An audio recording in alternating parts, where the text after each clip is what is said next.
விருச்சிக ராசி அன்பர்கள் அனைவருக்கும் வணக்கம். இன்றைய பதிவு உங்கள் வாழ்க்கையில் ஜெயிப்பதற்காகவும் உங்கள் கண்ணில் பட்டு இருக்குது. இந்த பதிவை முழுமையாக பாருங்கள். விருச்சிக ராசி அன்பர்களே, விருச்சிக ராசி நேயர்களுக்கு குரு 7ஆம் இடத்துல இருக்கிறாருங்க. இந்த கலசர ஸ்தானத்தில் குரு இருக்கிறாரு அப்படிங்கிறத விட அர்த்தமா சனியும் உங்களுக்கு நடந்துட்டு இருக்குது. ராகு பகவான் 5ஆம் இடத்துலையும் 11ஆம் இடத்துல லாபஸ்தானத்தில் கேது பகவான் இருக்கார். ஒரு 50க்கு 50 பாசிட்டிவான மனநிலையில் லைஃப் இருக்கும். நெகட்டிவும் இருக்கும், பாசிட்டிவும் இருக்கும். வாழ்க்கையில் முக்கியமாக 3 விஷயங்கள் எப்பயுமே விருச்சிக ராசி அன்பர்கள் தெரிஞ்சுக்கணும். யாருக்காக வாழுறோம் அப்படிங்கிறது என்றைக்குமே தெரியாது. எல்லோருக்காகவும் அட்ஜஸ்ட் பண்ணி போகிறீங்க அப்படிங்கிறது முழுமையான விஷயம். உங்கள் மனசில் என்னைக்கு எந்த விஷயம் தோன்றினாலுமே உங்களுடைய குடும்பம் எப்போவுமே மரியாதை, நேர்மை அப்படிங்கிற விஷயம் உங்கள் கண் முன்னாடி வரும். ஸோ நீங்கள் பணிஞ்சு தான் வாழ்க்கையை கொண்டு போயிட்டு இருக்கீங்க. விருச்சிக ராசி நேயர்களே, உங்கள் மனதில் பட்டதை சட்டுன்னு பேசுகிற நீங்கள் ஒரு வீட்டில் மட்டும் ரொம்ப தயங்கி வாழ்வீங்க. மேல் அதிகாரிக்கு எவ்வளோ உண்மையாக இருந்தாலும் உங்கள் மீது பற்று அப்படிங்கிறது கிடைக்கவே கிடையாது. உங்களை பற்றி கன்சில் பண்ணவே மாட்டாங்க. ஒரு வருஷ காலமாகவே விருச்சிக ராசி அன்பர்களுக்கு சடனாக உடல் ரீதியாக சில பிரச்சனைகள் வந்திருக்கும். இது ஆண்கள் பெண்கள் 2 பேருக்குமே பொதுவான பலன்தான். இந்த மறைமுக எதிரிகள் தேவையில்லாத ஒரு பயம், தேவையில்லாத ஒரு அச்சம், மனம் சம்பந்தப்பட்ட யோசனை, நடக்காத ஒரு விஷயத்தை பற்றி அதிகமாக யோசிக்கிறது, இந்த மாதிரியான ஒரு கற்பனையான வாழ்க்கையில் வாழ்ந்துட்டு இருக்கீங்க. பொதுவாக விருச்சிக ராசி பொறுத்த வரைக்கும் கால புருஷ்வ தத்துவத்தின்படி 8வது ராசி, அஷ்டமஸ்தானத்து அதிபதியில் நீங்கள் இப்போ பயணம் செய்கிறீங்க. விருச்சிக ராசி அப்படின்னு எடுத்துக்கிட்டால் அனுஷம் நட்சத்திரம், கேட்டை நட்சத்திரம், விசாக நட்சத்திரம் 4ஆம் பாதத்தை உள்ளடக்கியது. அதிபதி யாருன்னு பார்த்தீங்கன்னா செவ்வாய் பகவான். ஸோ ஒவ்வொரு நிமிஷமும் ஒவ்வொரு நொடியும் அடுத்தவங்களுடைய வாழ்க்கையில் விருச்சிக ராசி மாதிரி உதவி செய்வதற்கு ஒரு மனுஷன் வேணும் அப்படிங்கிற மனநிலை உங்கள் சொத்து உள்ள ஒவ்வொரு உறவினர்களும் நண்பர்களே எதிர்பார்ப்பாங்க. அப்படி எதிர்பார்க்குற உங்களுக்கு ஒரு நல்லது நடக்கும். உங்களுக்கு உங்கள் சிந்தனைகள் லாபமாக இருக்கணும். உங்களுடைய எதிர்பார்ப்பு ஒரு 70% நியாயமான கோரிக்கை நடக்கணும். உங்கள் மனசில் இருக்கக்கூடிய எண்ணங்கள். ஏன்னா இந்த சனி பகவான் 4ஆம் இடத்தில் இருக்கும்போது மட்டும்தான் நமக்கு 3 விஷயங்கள் நல்லபடியாக நடக்கும். முதல் விஷயம் என்னன்னா, வண்டி வாங்குறதுக்கான அமைப்புகளும் சரி, வீடு கட்டுவதற்கான அமைப்புகளும் சரி, 7ஆம் இடத்துல குரு பகவான் இருக்கிறதால திருமணத்துக்கான யோகமும் சரி, பிரிந்த கணவன் மனைவி ஒன்று சேர்வதற்கும் சரி, வாழ்க்கையில் காதல் மலர்வதற்கும் சரி, 11ஆம் இடத்துல கேது பகவான் இருக்கும் பொழுது தான் நேரம் ஒன்று உங்களுக்கு கிடைக்கும். இறை நம்பிக்கையை உங்களுக்கு கிடைக்கும். இறைவன் மீது வெறுப்பு இருக்கவங்களுமே அதிசயம் நடக்கக்கூடிய ஒரு காலகட்டம் அப்படின்னு சொல்லலாம். விருச்சிக ராசி பொறுத்த வரைக்கும் இன்னமும் ஒரு விஷயம் சொல்கிறேன். மனசில் தோன்றிய பல எண்ணங்களையுமே பல சிந்தனைகளையும் ஒரு புதைக்குழியாக புதைச்சிட்டு அடுத்தவங்க கிட்ட அடியே படலை, காயமே படலை, நான் உங்களுக்காக மட்டுமே வாழுறேன்னு சொல்லக்கூடிய விருச்சிக ராசி அன்பர்களுக்கு மட்டுமே முதுகுல கத்தியால் வச்சு குத்தக்கூடிய உறவினர்களும் நண்பர்களும் உடன் பிறந்தவர்களுமே இருக்காங்க. காரியம் சாதிச்சு கொள்ள மட்டுமே உங்களை யூஸ் பண்ணிக்கிறாங்க. காரியம் முடிஞ்சதும் கருவேப்பிலை மாதிரி தூக்கி போட்டுருவாங்க. பந்தியில் ஊறுகாய் மாதிரி முன்னாடி வைப்பாங்க.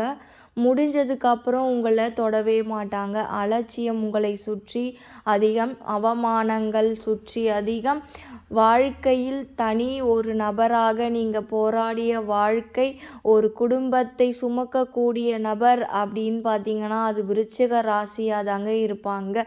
பேலன்ஸ்டு பர்சன், சொந்தக்காரங்க கிட்ட இருந்து உறவினர்கள் கிட்ட இருந்து எல்லாருக்கும் ஒரு பொதுவான ஒரு மனிதன், யாரையும் பகச்சிக்காத ஒரு மனிதன் அப்படின்னா அது விருச்சிக ராசிக்காரர்களாக மட்டும்தான் இருக்க முடியும். மகா பெரியவங்களாக இருக்கட்டும், இன்னும் சில அரசியல் தலைவர்களாக கூட இருக்கட்டும், ஆன்மீகத்தில் இருக்கக்கூடிய ஒரு சொற்பொழிவாளர் கூட இருக்கட்டும், வார்த்தையில் கை நீட்டி காட்டக்கூடிய ஒரு சில பேருக்கு இல்லை, பலரும் இல்லை, விருச்சிக ராசியில் அவ்வளோ பேர் இருக்காங்க. அப்பேற்பட்ட விருச்சிக ராசிக்கு சோதனையான காலகட்டம் நிறையவே வந்து போயிட்டுருக்கு. ஒரு வருஷத்தில் பல சோதனைகள், பல துயரங்கள் நீங்கள் சந்திச்சிருப்பீங்க. நல்லா தெரிஞ்சு வச்சுக்கோங்க விருச்சிக ராசி அன்பர்களே, மேஷம் மற்றும் மிதுனத்தை நீங்கள் முடிஞ்ச வரைக்கும் திருமணம் செய்யாதீங்க. பார்ட்னர்ஷிப்பில் வைக்காதீங்க. யோசித்து செயல்படுறது ரொம்பவே முக்கியமான ஒன்று. இரண்டாவது விஷயம் பொறுத்த வரைக்கும், ஒரு விஷயம் நீங்கள் விட்டு கொடுத்து போகாமல் உங்கள் மனசுக்கு தோணுதை வெளியே சொல்லுங்கள். இந்த கோவில் விருச்சிக ராசி அன்பர்களுக்கு வாழ்க்கையில் மாற்றத்தை ஏற்படுத்தும். கண்டிப்பாக ஏற்படுத்திய கோவில் அப்படின்னு கூட சொல்லலாம். இந்த கோவிலுக்கு விருச்சிக ராசி அன்பர்கள் போயிட்டு வந்தாங்க அப்படின்னா வாழ்க்கையில் புதுமையான பல விஷயங்கள் நடக்கும். இந்த கோவில் விருச்சகத்துக்கு நிறைய பாசிட்டிவிட்டியும் கொடுக்கும். விருச்சிக ராசி அன்பர்களே, இந்த கோவில் உங்களுக்கான ஸ்தலம். இந்த கோவிலை நீங்கள் எப்படி வழிபடணும், என்ன செய்யணும் அப்படின்னு பார்க்கலாம். ஒவ்வொரு விருச்சிக ராசி அன்பர்களுக்குமே இது ஒரு முக்கியமான கோவில் அப்படின்னு சொல்லலாம். நீங்கள் முதன்முறையாக நம்ம சேனலை பார்க்குறீங்க அப்படின்னா மறக்காமல் சப்ஸ்கிரைப் பண்ணி வச்சுக்கோங்க. உங்களுக்கு ஏதாவது சந்தேகம் அப்படின்னா எனக்கு கமெண்ட் பண்ணுங்கள். விருச்சிக ராசி அன்பர்களே, ஒவ்வொரு முறையுமே ஒரு ஸ்தலத்துக்கு செல்லாமலே உங்கள் மாதத்தை தொடங்காமல் இருக்கக்கூடிய விருச்சிக ராசி அன்பர்களுக்கு இறை நம்பிக்கை குறைந்திருக்கும். மனசுக்குள்ள ஒரு தாழ்வு மனப்பானை வந்திருக்கும். ஒரு தாழ்வு மனப்பான்மை வந்திருக்கும். அதிகமான யோசனைகள் ஒரு நெகட்டிவாக வர ஆரம்பிச்சிருக்கும். இதுக்கெல்லாம் காரணம் ஒரே விஷயம் என்ன அப்படின்னு பார்த்தீங்கன்னா, விருச்சிக ராசி வெக்ஸாக இருக்கக்கூடிய ஒரு ராசி ஆயிடுச்சு. உங்களுக்கு இந்த பிரச்சனைக்கெல்லாம் ஒரு தீர்வு கொடுக்கக்கூடிய கோவில் காஞ்சிபுரத்தில் இருக்கக்கூடிய ஏகாம்பரேஸ்வரர் கோவில். இந்த ஏகாம்பரேஸ்வரர் அப்படின்றவர் சிவன் கோவில். காஞ்சிபுரம் அப்படிங்கிறது சென்னைக்கு மிக அருகில் இருக்கக்கூடிய காஞ்சிபுரத்தில் ஏகாம்பரேஸ்வரர் அப்படின்னு ஒரு கோவில் இருக்குது. கூகுள் மேப்பில் போட்டு பாருங்கள், இந்த கோவிலை எப்படி வழிபடணும்னு சொல்கிறேன். விருச்சிக ராசி செவ்வாயை அதிபதியாக கொண்ட ராசி. ஸோ ஒவ்வொரு விருச்சிக ராசி அன்பர்களும் செவ்வாய்க்கிழமை அன்று இந்த கோவிலுக்கு போனீங்க அப்படின்னா அவ்வளோ விசேஷம், அவ்வளோ ஒரு நன்மை, இதமான பிரச்சனைகள் சரியாகும் அப்படின்னு சொல்லலாம். இரண்டாவது, ஒரு ஜாதகத்தில் சந்திரன் நீச்சம் அடைந்தால் அந்த ஜாதகருக்கு மனநோய் இருக்கும்.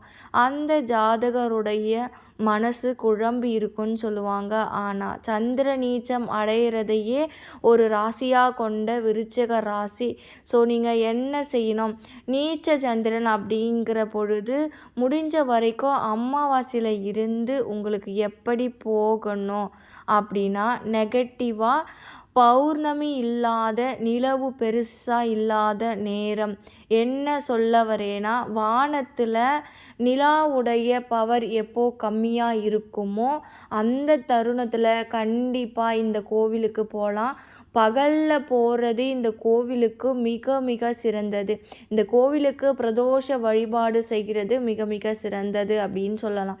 இந்த கோவிலுக்கு எப்போ போகணும் சொல்லியாச்சு, எப்படி போகணும் சொல்லியாச்சு, என்ன செய்யணும் அப்படின்னும் சொல்லியாச்சு.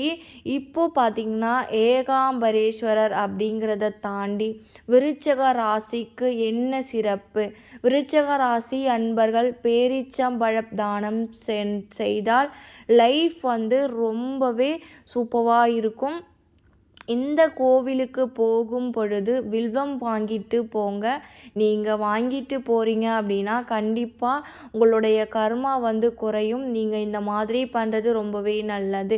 உங்கள் சுய ஜாதகத்தில் என்ன தசாபுத்தி இருந்தாலும், எந்த லக்னமாக இருந்தாலுமே, கட்டங்கள் எப்படி வேணால் இருக்கட்டும், நீங்கள் என்ன செய்யணும், வில்வம் வாங்கிட்டு போயிட்டு இந்த ஏகாம்பரேஸ்வரநாதருக்கு அர்ச்சனை செஞ்சீங்க அப்படின்னா உங்களுடைய பூர்வ ஜென்ம கர்மாவாக இருந்தாலும், முன்னோர் சாபமாக இருந்தாலும், பெண் சாபமாக இருந்தாலும், கர்ப்பிணி சாபமாக இருந்தாலுமே, பசுவை இருந்தாலுமே, எந்த விதமான தோஷங்கள், பரிகாரங்கள், எந்த விதமான மனக்குழப்பங்களுமே இந்த கோவிலில் உங்களுக்கு ஒரு தீர்வு, ஒரு நிரந்தர தீர்வு கிடைக்கும்.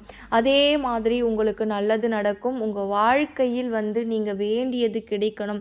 எதிர்பார்த்த விஷயங்கள் உடனே நடக்கணும். நேர்மறையாகவும் நல்லதாகவும் யாரையும் பாதிப்படையாமல் இருக்கணும் அப்படின்னா, ஒரு கோர்ட்டு விஷயம், ஒரு இடம் சம்பந்தப்பட்ட பிரச்சனை, உடல் சம்பந்தப்பட்ட பிரச்சனை, குடும்ப சம்பந்தப்பட்ட பிரச்சனை, கல்வி சம்பந்தப்பட்ட பிரச்சனை, இந்த மாதிரி எந்த வகை பிரச்சனையாக இருந்தாலுமே, குழந்தை பாக்கியம் சம்பந்தப்பட்ட விஷயம், விசா வெளிநாடு சம்பந்தப்பட்ட விஷயம், அரசு துறையில் இருக்கக்கூடிய எந்த ஒரு நபருக்குமே இந்த அரசு துறையில் பணி நிரந்தரமோ இல்லை அரசு தேர்வில் வெற்றியும், அரசு தேர்வில் துறையில் இருக்கிறவங்க தன்னுடைய மேலதிகாரிகள் கூட ஏற்பட்ட வாக்குவாதத்தில் இருந்து விடுபடவும், தன்னுடைய அரசு வேலையில் பதவி உயர்வு, சம்பள உயர்வு கிடைப்பதற்கும் இந்த பரிகாரம் உங்களுக்கு கண்டிப்பாக உறுதுணையாக இருக்க போகுது.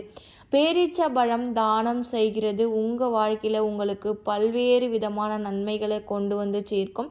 இந்த பேரீச்சம்பழம் தானம் செய்யும் பொழுது ஒவ்வொரு விருச்சிக ராசி அன்பர்களும் பல நன்மைகளை கண்டிப்பாக அனுபவிப்பீங்க. நீங்கள் ஒரு நாள் செவ்வாய்க்கிழமையில் இந்த கோவிலுக்கு போயிட்டு வில்வ அர்ச்சனை பண்ணிவிட்டு பேரீச்சம்பழ தியானம் பண்ணுங்க. விருச்சிக ராசி அன்பர்களுக்கு வாழ்க்கையில் மகிழ்ச்சியும் சந்தோஷமும் வெற்றியும் கண்டிப்பாக கிடைக்கும்.